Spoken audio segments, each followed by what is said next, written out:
Les parents, est-ce que vous avez vu ce que ça coûte d'inscrire son enfant dans un camp de vacances cet été? Ça coûte une blinde. Ça coûte une blinde. Je ne sais pas si ce sont mes yeux qui me jouent des tours. Et j'espère que mes yeux me jouent des tours. Mais j'ai quand même cru lire l'affiche d'un camp où le tarif par enfant pour une semaine était de 400 $. Bon, je comprends aussi qu'il y a certainement des détails qui m'ont échappé. Parce que quand on dit 400 $, c'est possible qu'on appelle et qu'on nous dise non, il y a un matériel à mettre à la disposition de l'enfant et tout. Admettons, c'est possible. Mais personnellement, je pense que ça veut dire qu'il y a une réelle opportunité. Il y a une réelle opportunité. Et c'est justement cette opportunité-là que je voudrais présenter aux personnes qui sont en panne d'idées, aux personnes qui réfléchissent à qu'est-ce qu'elles peuvent faire comme activité et tout. L'opportunité, ça ne se discute pas. Là, on est parti pour un bon 2 mois et demi avec les enfants. Il faut les occuper utilement.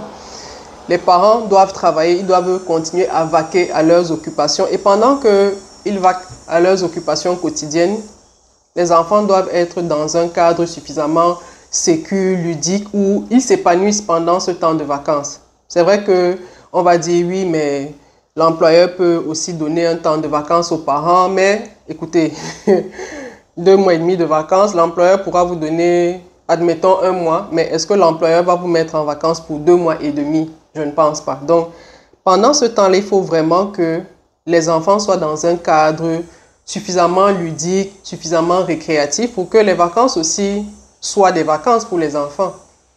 Donc, pour moi, je crois qu'il y a une réelle opportunité de ce côté-là. Et c'est de cette opportunité-là que je voudrais parler ici. Si vous êtes à la recherche d'une idée, si vous vous demandez toujours, mais qu'est-ce que je peux faire comme activité? Honnêtement, je me dis toujours, l'opportunité doit pouvoir répondre à un problème que quelqu'un rencontre. Et les parents rencontrent ce problème-là. Qu'est-ce qu'on fait des enfants pendant qu'ils sont en vacances? Comment on les occupe pour que nous aussi, de notre côté, on puisse vaquer à nos occupations quotidiennes? Donc, clairement, on va se dire que pour cet été, c'est bon, on ne peut pas faire grand-chose, mais il est question de se positionner pour les prochaines vacances. C'est-à-dire que commencer la réflexion aujourd'hui de sorte qu'on mette sur pied un calendrier qui va nous permettre l'année prochaine, à l'été, de déployer aussi un camp de vacances. Pour quelqu'un qui est à la recherche d'une idée, hein, je ne parle pas de moi. Je suis en train de partager une idée que j'ai eue parce que j'ai vu autour de moi des parents qui réfléchissent à qu'est-ce que je fais des enfants et tout. Donc, je partage juste ma réflexion. J'espère qu'elle pourrait aider quelqu'un. Donc, un parent, une personne qui est en train de réfléchir, la première étape que je lui donnerais, que je lui recommanderais de valider, c'est de faire un benchmarking. Aller vraiment autour de lui, autour d'elle, voir ce qu'il y a déjà comme camp de vacances. Cibler déjà le quartier dans lequel il a l'intention de déployer ce camp de vacances. Il faut savoir dans quel quartier est-ce que je vais faire ce camp de vacances. Voir dans ce quartier-là, qu'est-ce qui est déjà offert comme activité récréative aux enfants pendant les vacances. Se rapprocher des camps, essayer d'obtenir des informations, comment ça se passe, comment on structure un camp, quelles sont les assurances à avoir quand on met sur pied un camp, parce que si on accueille des enfants, il faut que côté assurance, qu'on soit suffisamment sécurisé aussi. Donc, quelles sont les assurances à avoir, quelles sont les précautions à avoir côté santé, sécurité et tout. Vraiment poser ce genre de questions-là de sorte que on sait clairement quelles sont les exigences qu'on devra avoir avant de mettre sur pied le projet du camp de vacances. On peut aussi se rapprocher de la municipalité pour savoir aussi sur le plan réglementaire quelles sont les exigences pour une personne ou une association, même, je ne sais pas, un porteur de projet pour un camp de vacances.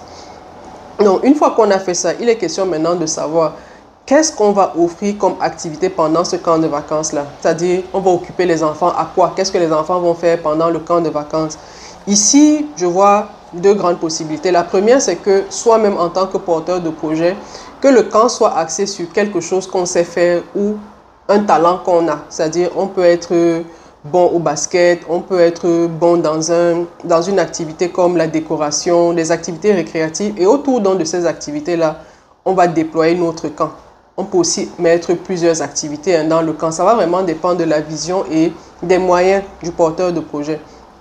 L'autre possibilité, c'est de savoir que personnellement, on n'a pas forcément un talent sportif ou un talent dans la décoration, quelque chose de récréatif et de ludique, mais faire appel à d'autres personnes, des personnes qu'on aura identifiées et qui se seront démarquées par leur talent, par leurs habiletés et tout. Donc, soit ce sera vraiment notre talent à nous qui va être au centre du projet, soit on va identifier des personnes qui vont venir déployer leur talent, leur savoir-faire tout au long du camp. Donc, il y aura des ententes, hein, c'est clair. Il faut vraiment cadrer les choses.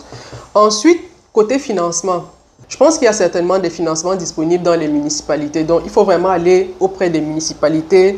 Qu'est-ce qui est prévu? Est-ce qu'il y a un budget pour quelqu'un qui veut mettre sur pied des activités de ce genre? Des partenariats avec des associations, parce qu'il y a des associations aussi qui mènent déjà des activités. Il est juste question de se rapprocher de ces associations-là pour savoir comment est-ce que vous pouvez nouer des partenariats de sorte qu'à la fin de la journée, vous ayez un camp.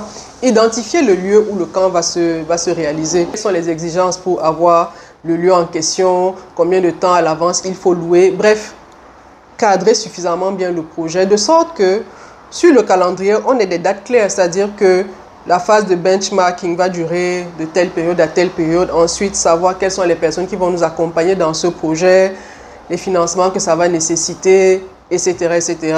Maintenant, on se dit début janvier, février ou mars 2026, on commence à lancer les inscriptions ou même la campagne médiatique autour du camp, c'est-à-dire commencer à parler, quelles sont les personnes que vous allez mettre en avant, comment est-ce que vous allez vous positionner sur les réseaux de sorte que les parents, justement, qui à cette période-là commencent déjà à réfléchir, mais qu'est-ce que je fais de mes enfants pendant cet été et tout, sachent déjà qu'il y a un camp, la valeur ajoutée de ce camp-là, c'est laquelle?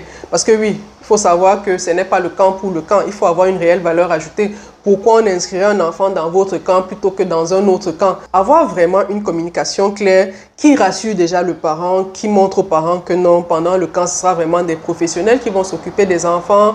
Les activités, vraiment, il y aura une réelle valeur ajoutée. Ce ne sera pas juste des nounous avec vos enfants. Ce sera vraiment des activités où les enfants vont apprendre, vont grandir intellectuellement, vont grandir en habileté, des choses comme ça. Donc, j'ai dit des choses assez ramassées, mais vous comprenez l'idée. Il faut vraiment creuser si vous comptez, si vous souhaitez vous positionner dans une activité de camp de vacances pour les prochaines vacances. Donc, j'espère que cette idée-là aura été utile ou sera utile à quelqu'un.